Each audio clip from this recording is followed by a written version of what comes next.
Zen is the best ninja in all of Flesh and Blood and the aggro deck that you're going to want to be building for part the Mistveil.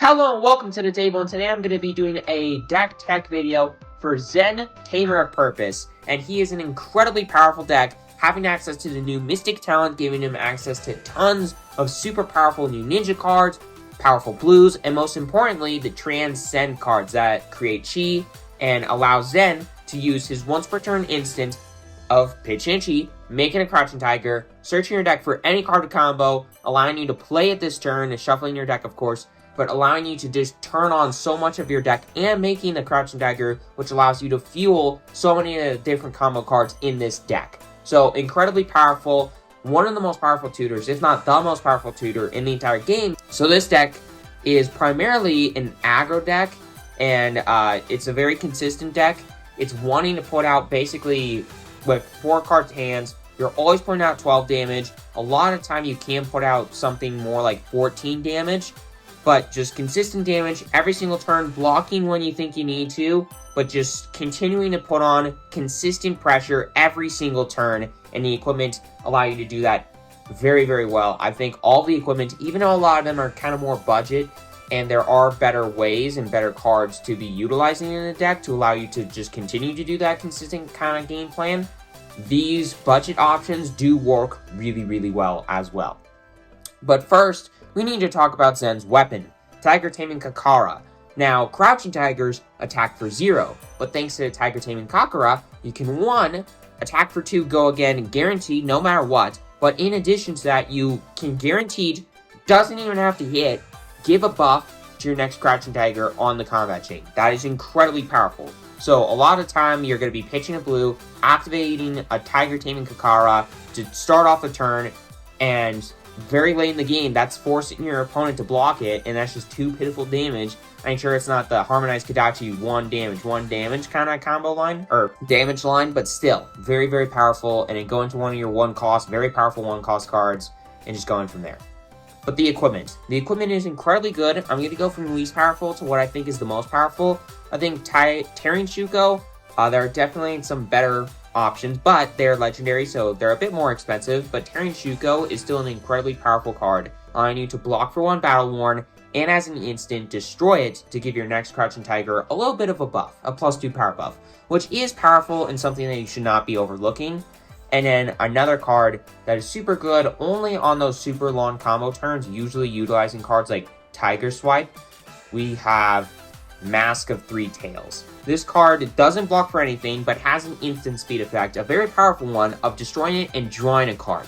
However, in order to get that super duper good benefit of drawing a whole extra card for free, you have to hit 3 or more times on a single combat chain.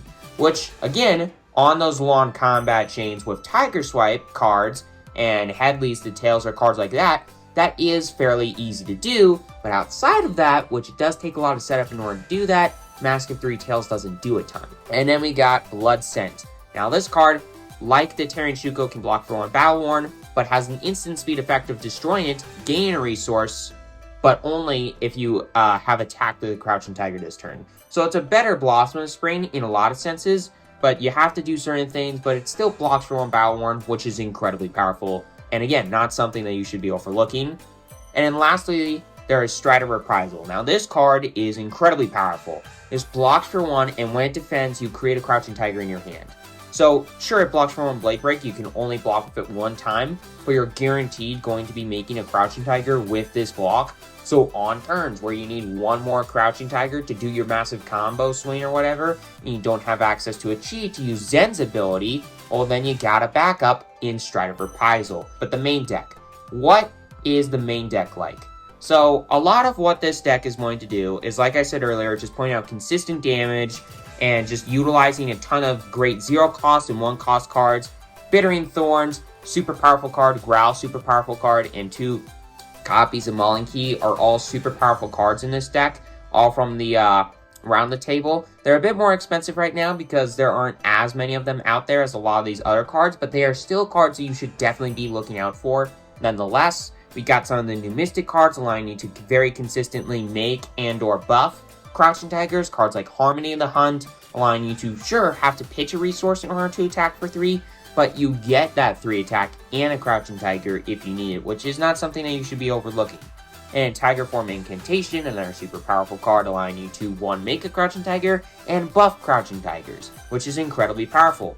And when you have those super long, or you're just making tons and tons of Crouching Tigers, you got cards like Head Leads to Tails to go and just do absolutely stupid and busted things with cards like Tiger Swipe. So again, you have the whole cost 2 resources to Tiger Taming Kakara, 1 resource to play a card like Head Leads to Tails, and you got super powerful 0 cost stuff, and Zen's ability to supercharge and all that kind of good stuff. It's incredibly powerful and kind of stupid.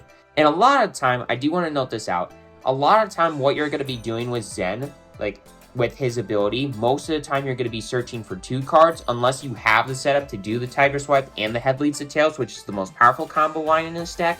You want to either search for a Mauling Key, depending on how many Crouching Daggers you have. If you have only 1 or 2, you want a Mauling Key.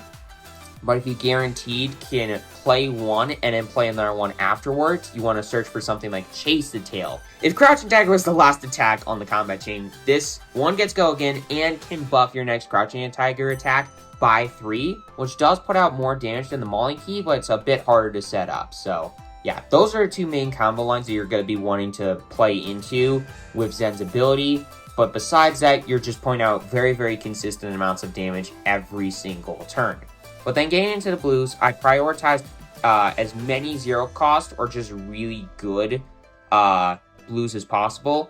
I mean, Biting Breeze is this card is a super powerful 0 cost in my opinion. I've always had it in my Zen list. I think it's a very good card to turn on Transcend. Sure, you're not always going to be making the Crouching Dagger, but it's a 0 cost. It still threatens, like, hey, you still gotta block this or I make Crouching Tigers, which is something that you should be worrying about.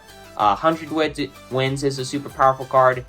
In combination, like if you have a bunch in your hand, and again, late in the game, you can use Zen to search 100 Wins and then just do 100 Wins combo lines. But yeah, in addition to that, we got Predatory Streak, which is another super good card, just guaranteed make a Crouching Tiger, which can allow you to do some really good cards, or allow you to turn on cards like the aforementioned Chase the Tail. But then in addition to that, there's Wind Chakra, which is another super powerful 0 cost, it blocks for 3, and it does everything that you want to do in Zen. Well, it doesn't make a Crouching Tiger, but it does a lot still for a blue.